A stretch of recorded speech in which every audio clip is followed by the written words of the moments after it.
Welcome to our ஆன்மீக களஞ்சியம் channel. இன்றைக்கி நம்ம மகாபிரிவா அருளியதில் புராணமும் சரித்திரம்தான் என்று பெரியவா அருளியதை தெரிந்து கொள்ளலாம்.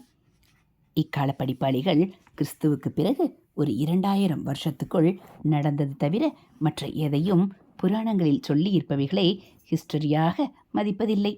இப்போது தாங்கள் எழுதி வைத்திருக்கிற சரித்திரத்தை எல்லோரும் படிக்க வேண்டும் என்று ஸ்கூலிலேயே பாடமாக வைத்துவிட்டு புராணத்தை கழித்து கட்டுவது குழந்தைகளுக்கு நல்லது செய்வது ஆகாது. புராணங்கள் குழந்தைகளுடைய உள்ளத்தை நல்ல நெறிகளில் சேர்ப்பது போல் சரித்திரத்தில் எதுவும் இல்லை. சரித்திரம் படிக்க வேண்டாம் என்று நான் சொல்லவில்லை, படிக்கத்தான் வேண்டும். புராணங்களும் சரித்திரம்தான், அதனால் அவற்றையும் படிக்க வேண்டும் என்கிறேன். ஹிஸ்ட்ரி ரிப்பீட்ஸ் இட் செல்ஃப் என்பதுதான் ஏன் சரித்திரம் படிக்க வேண்டும் என்பதற்கு சொல்லப்படும் காரணங்களில் ஒன்று. இதனால் அதே மாதிரியான சூழ்நிலைகள் உருவானால் அவற்றை முதலிலேயே உஷாராக இருந்து தடுத்துவிட வசதியாக இருக்கும். இது சரித்திரத்தின் ஒரு பிரயோஜனம் என்கிறார்கள். ஆனாலும் நடைமுறையில் ஒத்துக்கொள்ளப்பட்டிருக்கிற ஹிஸ்டரியை பார்த்து யாராவது எந்த படிப்பினையாவது பெற்றிருக்கிறார்களா என்று பார்த்தால் அதுதான் இல்லை. ஆகையால் ஹிஸ்ட்ரி ரிப்பீட்ஸ் இட் செல்ஃப் என்று தெரிந்து கொண்டு விடுவதால் மட்டும் அதிலிருந்து நல்ல பாடம் எதையும் படிக்க முடியவில்லை என்று தெரிகிறது. தர்மத்தை நாம் ஏற்கும்படியாக சரித்திரத்தோடு குழைத்து கொடுத்தால்தான் அது நம்மை நல்வழிப்படுத்தி தப்பான செயல்களை ரிப்பீட் ஆகாமல் செய்ய உபாயமாகும். புராணம் இதைத்தான் செய்கிறது.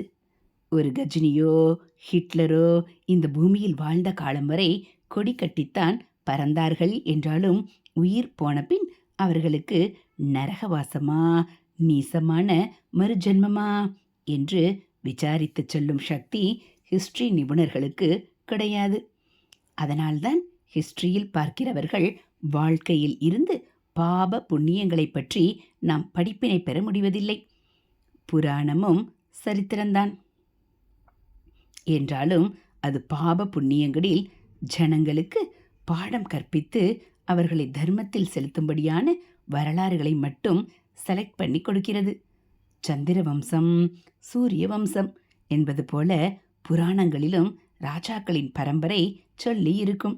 ஆனால் அவர்களில் நாம் நல்வழிப்பட பிரயோஜனப்படாதவர்களின் கதையை ஒரு வரி அல்லது 2 வரி அல்லது பெயரை மட்டும் சொல்லி முடித்திருக்கும். நாம் படிப்பினை பெறும்படியானவர்களின் சரித்திரங்களையே விஸ்தாரமாக சொல்லி இருக்கும்.